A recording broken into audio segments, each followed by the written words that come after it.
Tentu kita mulai dengan bersyukur, Alhamdulillah.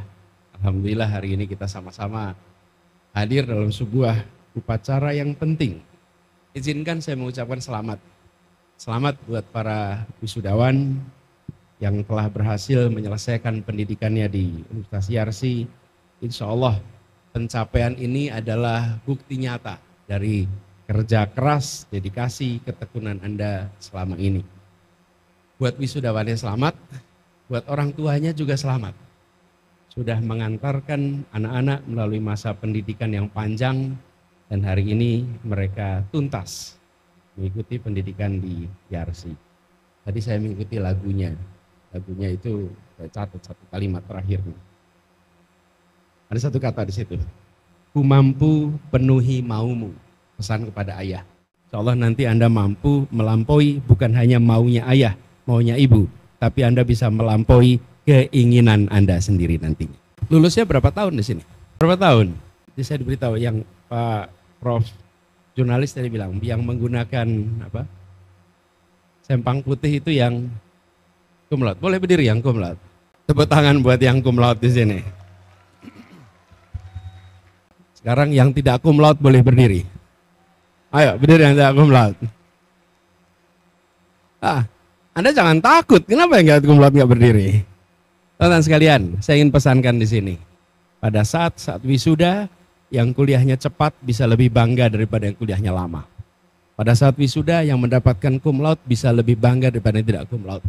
Tapi kelak di masa depan, bukan persoalan lamanya kuliah, bukan persoalan nilainya di sini, tapi bekal Anda untuk bisa yang disampaikan tadi, bekal Anda untuk berpikir analitik, berpikir kritis, berkemampuan komunikasi yang tadi disampaikan oleh Prof. Fazli. Jadi ini adalah satu fase yang Anda sudah selesaikan. Pasti Anda ingat hari-hari pertama masuk IRC dulu. Sekarang hari terakhir Anda berada di sini. Dan perjalanan panjang kemarin adalah bekal untuk perjalanan ke depan buat teman-teman semua. Dan teman-teman pasti merasakan di dalam perjalanan kemarin ada suka duka, ada tantangan, ada masa berat, ada masa ringan. Itu bagian dari pemanasan. Ketika nanti Anda lulus, tuntas, Anda memasuki dunia kerja. Nah, tantangannya saat ini, adik-adik semua, Anda ini lulus di saat ekonomi sedang sulit. Mohon maaf, Anda lulus ekonomi sulit. Yang di luar sana mencari pekerjaan sulit. Yang baru lulus, lebih mudah, lebih sulit. Punya tantangan besar. Saya ingin sampaikan di sini teman-teman. Kita sedang menghadapi tantangan yang tidak ringan. 5 bulan ini deflasi terjadi. Daya beli masyarakat sedang menurun. Banyak perusahaan melakukan PHK. Ini tantangan nyata depan mata kita ini. Jadi di saat teman-teman lulus, di situ sedang ada situasi kontraksi ekonomi. Kalau udah punya LinkedIn, Anda bisa open to work. Saya juga lagi open to work soalnya di situ ya. Kita sama-sama open to work nih. Nah, teman-teman sekalian, tapi juga kita berada dalam potret besar yang tadi disampaikan oleh Pak Rektor, Prof. Fazli. Ada tantangan revolusi industri 4.0. Perkembangan teknologi yang luar biasa pesat. Jadi Anda bukan hanya berbicara tentang ekonomi yang kontraktif, jangka pendek nih. Tapi tantangan besarnya ada AI, kecerdasan buatan. Tadi Prof. Jurnalis menggambarkan. Ada blockchain, ada Internet of Things. Dan semua itu membawa perubahan besar dalam landscape pekerjaan ke depan. Jadi banyak pekerjaan tradisional yang mungkin akan tergantikan, tapi pada saat yang sama muncul pekerjaan-pekerjaan baru yang sebelumnya tidak pernah ada. Jadi teman-teman sekalian jangan hanya melihat, wah ini ekonomi lagi kontraksi, ini realita. Ada perubahan pemanfaatan teknologi, iya ada yang pekerjaan hilang, tapi ada pekerjaan juga yang bermunculan. Lalu kita berada di dalam tantangan geopolitik dan globalisasi yang tidak bisa diabaikan. Ketegangan antar negara hari ini bermunculan. 5 tahun yang lalu tidak ada yang pernah membayangkan bahwa anggaran angkatan bersenjata negara-negara superpower itu akan dibesarkan. Tidak ada yang terbayangkan. Begitu terjadi konflik di Ukraina dengan Rusia, mendadak semua terbelalak dan harus melakukan revisi atas strategi pertahanannya. Dan kita di Asia Tenggara, alhamdulillah, Asia Tenggara menjadi salah satu wilayah yang paling aman, yang paling tenang, paling teduh. Lihat ke atas, Asia Timur ada Cina, ada Korea, ada Jepang, kemudian di situ ada Taiwan. Tidak terbayangkan mereka rukun. Anda lihat Asia Selatan, ada India, Pakistan, Bangladesh, Sri Lanka. Tidak terbayangkan itu rukun. Tapi begitu sampai Asia Tenggara, ini tenang damai. Kita di satu sisi punya tantangan besar, global. Di sisi lain, kita berada di sebuah tempat yang relatif aman dan stabil. Karena itu teman-teman sekalian, kalau boleh saya menganjurkan kepada teman-teman semua di sini, bayangkan wilayah pengabdian Anda itu melampaui teritorial geografis Indonesia. Anda hidup di abad 21, Anda lulus tahun 24. Di kamar Anda pasang itu peta dunia. Anda lihat, disinilah tempat saya akan berkiprah nanti. Pemanfaatan teknologi yang ada, pemanfaat menggunakan perspektif global yang harus Anda miliki. Teman-teman melihat jangkauan tempat Anda berkarya harus melampaui teritorial geografis tradisional. Teman-teman pandang, ini sebagai kesempatan yang luar biasa. Jadi saya ingin sampaikan kepada teman-teman semua, walaupun ada tantangan jangka pendek yang serius, tapi kita yakin bahwa orang tua sudah mempersiapkan, Yarsi sudah mempersiapkan, dan insya Allah Anda akan bisa menghadapi semua tantangan yang ada di depan. Janji Allah juga begitu, la yukallifullahu nafsan illa wus'aha. Allah tidak akan membebani seseorang, melainkan yang sesuai dengan kesanggupannya. Jadi bagi para wisudawan semua, saya ingin meneruskan. Tadi Prof. Jurnalis, Prof. Fasli sudah memberikan gambaran besarnya. Saya ingin titip beberapa hal. Pertama, jadilah pribadi yang adaptif, yang fleksibel dengan perubahan. Kalau ngomong perubahan itu bukan kemarin ya. Ini perubahan ini konteksnya Anda akan menghadapi change. Jadilah pribadi yang selalu siap untuk melakukan perubahan. Ability to learn and ability to unlearn. Karena itu Anda harus menjadi learner. Dan salah satu sifat learner adalah kemampuan untuk melakukan penyesuaian dengan cepat, melihat kondisi yang Anda hadapi. Dan kita punya prinsip memelihara tradisi lama yang baik dan mengambil hal baru yang lebih baik. Yang kedua, teman-teman sekalian, dalam perjalanan ini saya usul supaya nomor 2 nih, Anda punya mentor. Baru lulus, cari mentor. Siapa kira-kira senior, bukan hanya kakak kelas fakultas, tapi siapapun yang punya pengalaman lebih dari Anda. Jadikan itu mentor. Miliki orang yang bisa ajak Anda diskusi. Ini ada pepatahnya, ini barang siapa tidak memiliki guru, maka gurunya adalah setan.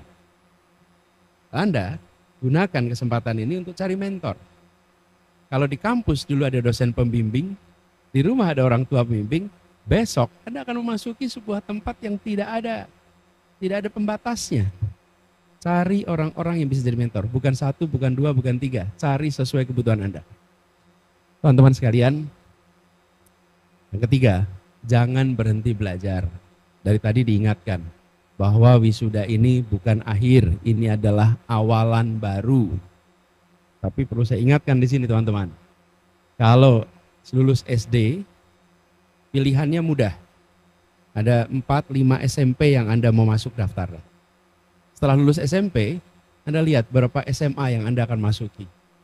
Setelah lulus SMA, beberapa kampus yang Anda mau daftar. Tapi setelah lulus kampus itu open-ended, tidak lagi multiple choice. Kalau kemarin Anda multiple choice nih, mau kampus mana, mau sekolah mana. Sekarang Anda akan terbuka dengan pertanyaan yang tipenya tipe open-ended questions. Mau kemana? Apa yang mau dikerjakan? Karena itu, apa saya katakan tadi, mentor itu penting dan kemauan untuk belajar itu penting sekali. Lalu yang keempat, titip ini tadi disampaikan juga, jaga integritas, pegang nilai-nilai moral. Apalagi Anda lulusan dari Yarsi. Lulusan dari Yarsi, Anda bukan hanya dari sebuah kampus, tapi Anda sebuah kampus yang menjunjung tinggi nilai Islam. Karena itu Anda pegang itu semua. Dan yang kelima, buatlah mimpi yang besar, mimpi yang tinggi. Saya berkali-kali mengatakan lokasi lahir boleh di mana saja, lokasi kuliah boleh di mana saja, tapi lokasi mimpi harus di langit yang paling tinggi. Tempatkan tinggi. Sudah punya CV belum? Udah? Udah bisa nulis resume? Sudah? Saya kasih tambahan tugas boleh ya? Anda tulis CV. Tulis CV Anda. Kalau Anda nulis CV, halaman pertama apa tulisannya? Atasnya. Nama, lalu alamat. Betul ya? Lalu satu paragraf menjelaskan siapa Anda. Betul ya? Lalu sesudah itu Anda jelaskan riwayat pendidikan, riwayat pekerjaan. Saya titip Anda buat CV. Sesudah syukuran, kembali ke rumah, buka komputer, Anda tulis CV. Tapi tuliskan tahunnya 2044. Pada tahun 2044, pertanyaannya, di mana alamat rumah Anda? Di situ Anda tulis tuh. Siapa Anda di tahun 2044? 20 tahun sejak lulus dari Yarsi, Anda di mana? Karyanya apa? Yang dikerjakan apa? Tuliskan di dalam satu paragraf. Lalu riwayatnya, tuliskan di situ. Tahun 24 sampai 27 apa yang Anda kerjakan? 27 sampai 30 apa yang Anda kerjakan? 30 sampai 35 apa yang dikerjakan? 35 sampai 44 apa yang dikerjakan? Tuliskan di situ. Anda menyusun CV bukan untuk menengok kemarin. Anda menyusun CV untuk menyusun rute cita-cita Anda ke masa depan. Jadi, Anda menggunakan CV ini. Kalau udah jadi, tidak perlu diposting. Jadikan itu sebagai bahan Anda sendiri untuk menjalani perjalanan hidup Anda ke depan. Nah, ini semua saya sampaikan teman-teman sekalian. Kenapa? Anak muda memang bicara ke depan. Dan teman-teman, terutama yang masih S1, belum punya banyak pengalaman. Nanti kalau Anda diwawancara, ditanya pengalamannya apa, sementara Anda baru lulus, saya boleh usul jawaban. Dek, pengalamannya apa? Anda jawab aja, saya baru lulus Pak, saya baru lulus Bu. Kalau Bapak, Ibu cari pengalaman, cari mereka-mereka yang sudah lebih senior dari saya. Tapi kalau Bapak ingin masa depan yang lebih baik di tempat Bapak bekerja sekarang, maka hire saya dan saya akan berikan masa depan buat Anda. Anak muda tidak menawarkan masa lalu, anak muda menawarkan masa depan. Masa depan, tunjukkan. Tapi itu membutuhkan 4C yang tadi dikatakan oleh Prof. Fazli. Apa itu? Critical thinking. Kemampuan berpikir kritis, kreativitas, communication skill, kolaborasi. Itu semua dibutuhkan untuk Anda bisa menawarkan masa depan. Ditopang dengan apa? Karakter. Jadi sampaikan karakter kinerja dan karakter moral. Dengan begitu, maka Anda akan bisa memasuki masa depan dengan visi 20 tahun ke depan, dengan bekal kemampuan 4C yang tadi disebutkan, dan Anda nantinya bisa punya pondasi karakter yang baik. Karena itu teman-teman sekalian yang hari ini baru saja lulus, izinkan saya dalam kesempatan ini juga membagikan harapan bahwa lulusan Yarsi bukan hanya memikirkan tentang dirinya, tapi apapun yang Anda kerjakan adalah dikerjakan untuk urusan yang lebih luas. Siapa itu? Mulai dari tanggung jawab keluarga sampai tanggung jawab masyarakat. Saya ingin ingatkan pada teman-teman semua, status Anda selama ini adalah mahasiswa. Hanya di Indonesia kita menggunakan istilah mahasiswa. Maha atas kesiswaannya. Di berbagai tempat lain, kuliah di kampus pun istilahnya adalah student. Tapi Anda mendapatkan status sebagai mahasiswa. Ada tanggung jawab moral di situ. Anda mendapatkan privilege yang jutaan anak segenerasi Anda tidak bisa merasakan. Kalau Anda tengok lagi teman-teman sekelas ketika SD, diingat-ingat dari satu kelas berapa yang sampai perguruan tinggi, berapa yang sampai lulus perguruan tinggi. Anda termasuk yang sedikit yang bisa mendapatkan itu. Karena itu jangan hanya membayangkan lulus ini adalah untuk meraih masa depan bagi diri Anda pribadi. Bayangkan Anda meraih masa depan yang memberikan kebermanfaatan untuk masyarakat, bangsa, dan negara. Itu harus dimunculkan kesadaran itu. Kekayaan terbesar bangsa ini bukan pada mineral, bukan pada gas, bukan pada minyak. Kekayaan terbesar bangsa ini ada pada manusia. Dan adik-adik semua yang baru lulus ini, adik-adik menjadi salah satu aset utama yang bisa memajukan bangsa kita. Karena itu saya berharap sekali teman-teman semua menempatkan diri sebagai agen perubahan. Ketika Anda punya gagasan inovasi untuk UMKM, untuk usaha kecil yang Anda mulai misalnya, maka bayangkan ini sebagai bagian untuk inovasi bangsa. Ketika Anda bekerja di perusahaan, melakukan inovasi, melakukan terobosan, bayangkan ini bagian dari inovasi untuk bangsa. Semua dikerjakan dengan kesadaran bahwa saya adalah bagian dari Indonesia.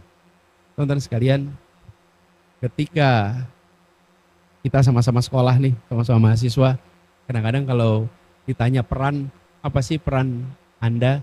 Selalu bilang saya mahasiswa, Pak. Saya juga begitu, kalau ditanya saya peran apa, saya sebut saya dosen misalnya. Tapi teman-teman, sebenarnya di dalam diri kita ada multiple peran. Saya sebutkan nih, di rumah. Saya adalah suami, saya adalah ayah, saya adalah anak. Ini di rumah. Kemudian dilebarkan sedikit, saya adalah paman. Jadi begitu keluar rumah, maka saya adalah warga kampung tempat saya tinggal. Begitu di Jakarta, saya adalah warga Jakarta, saya adalah warga Indonesia. Kemudian profesi, saya memiliki status sebagai pengajar, dosen. Ada kegiatan sosial, saya pengurus yayasan ini. Ada kegiatan politik, saya ikut terlibat kegiatan politik ini. Mendadak begitu dijejerkan, ada berbagai peran menempel di diri kita. Dan itu buat teman-teman semua yang baru saja selesai, ingat, salah satu peran yang menempel di diri Anda adalah Anda seorang muslim dan muslimah, dan Anda seorang warga negara Indonesia. Sehingga apapun yang Anda kerjakan itu bagian dari peran tersebut. Kalau teman-teman memiliki kesadaran itu, maka apapun yang dikerjakan adalah bagian dari melaksanakan multiple role. Dan tidak bisa kita meniadakan satu peran. Saya tidak bisa pulang ke rumah dan bilang ke istri saya, Fer, hari ini tidak mau jadi suami dulu. Tidak bisa. Saya tidak bisa bilang sama anak saya, minggu ini saya nggak mau jadi ayah dulu. Tidak bisa. Dan saya tidak bisa mengatakan, oh hari ini tidak mau jadi warga Indonesia dulu. Tidak bisa. Itu adalah peran yang menempel di diri kita. Kadang-kadang kita sadar saya anak. Kadang-kadang saya sadar saya pegawai. Tapi tidak sadar saya warga Indonesia. Tidak sadar saya punya tanggung jawab sebagai warga Indonesia. Sadari itu dari sekarang. Bahwa apapun yang Anda kerjakan adalah untuk kemajuan bagi umat, bagi bangsa, dan insya Allah kalau lulusan Yarsi akan bisa menjalankan peran itu dengan baik. Insya Allah. Teman-teman sekalian, kita juga merasakan perubahan yang luar biasa di dalam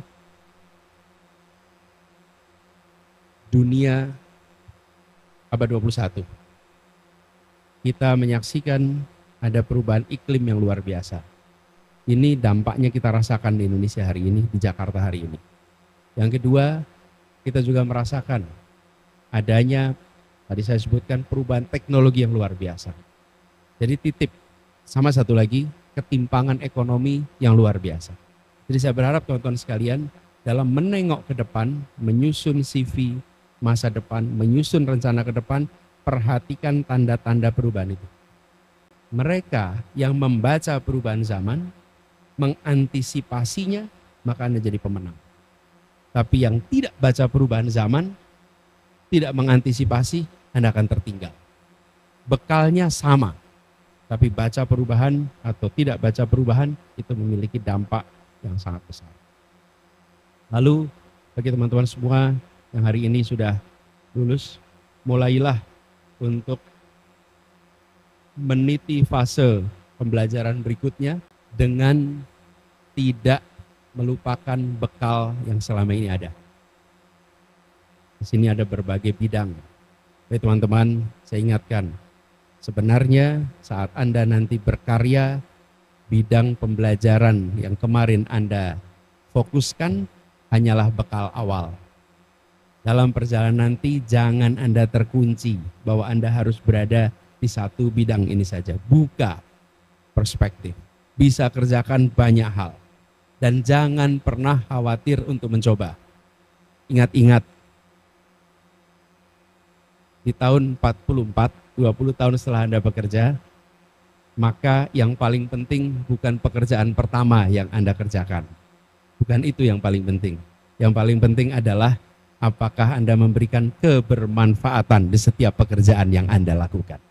Kita setelah lulus mengejar supaya di tahun pertama kita mendapatkan sesuatu yang mempesona. Itu baik. Tapi ingat, ini proses pembelajaran. Di fase manapun Anda memberikan kebermanfaatan bagi semua. Lalu teman-teman sekalian, di saat yang berat ini jangan pernah merasa kecil. Ini masa tantangan yang tidak sederhana. Sebagian dari Anda mungkin belum bisa langsung berkarya. Belum bisa langsung dapat pekerjaan. Jangan kecil hati. Karena setelah 20 tahun orang tidak ditanya, dulu kuliahnya berapa lama? Dulu kuliahnya nilainya berapa? Dulu nganggurnya berapa lama? Tapi yang mereka tanya adalah apakah Anda terus-menerus melakukan kemajuan, terus melakukan perubahan, terus memberikan dampak di pekerjaan apapun yang Anda kerjakan. Karena itulah teman-teman sekalian, lihat ini dalam perspektif jangka panjang. Dan insya Allah dengan bekal yang didapat di YARSI ini, Anda akan bisa meraih masa depan yang lebih baik daripada yang Anda bayangkan. Insya Allah. Teman-teman sekalian, selamat memulai dan mengarungi babak baru kehidupan Anda. Perjalanan ke depan adalah perjalanan yang penuh tantangan karena tidak terlihat ujungnya. Anda masuk SD, Anda tahu ujungnya kelas 6 SD. Anda masuk SMP, Anda tahu nanti ujungnya kelas 3 SMP. Ketika kuliah juga begitu. Anda masuk kuliah, Anda lihat ujungnya. Ujungnya nanti ketika saya wisuda, Anda sampai di ujung. Tapi setelah ini Anda tidak lihat ujungnya lagi. Anda tidak bisa lihat, oh iya, ini 3 tahun lagi itu ujung saya. Tidak. Anda nanti menemui sebuah tempat yang infinite, yang tidak ada batasnya. Batasnya kapan? Ketika ajal menjemput. Ini adalah periode pengabdian. Anak muda seperti Anda memiliki lebih banyak besok daripada kemarin. Karena itu persiapkan dengan baik bekal yang sudah ada sekarang sebagai bekal untuk bisa melampaui semua rencana yang pernah Anda miliki, sehingga waktu yang panjang ini menjadi waktu berkarya. Pada YARSI izinkan kami mengucapkan selamat.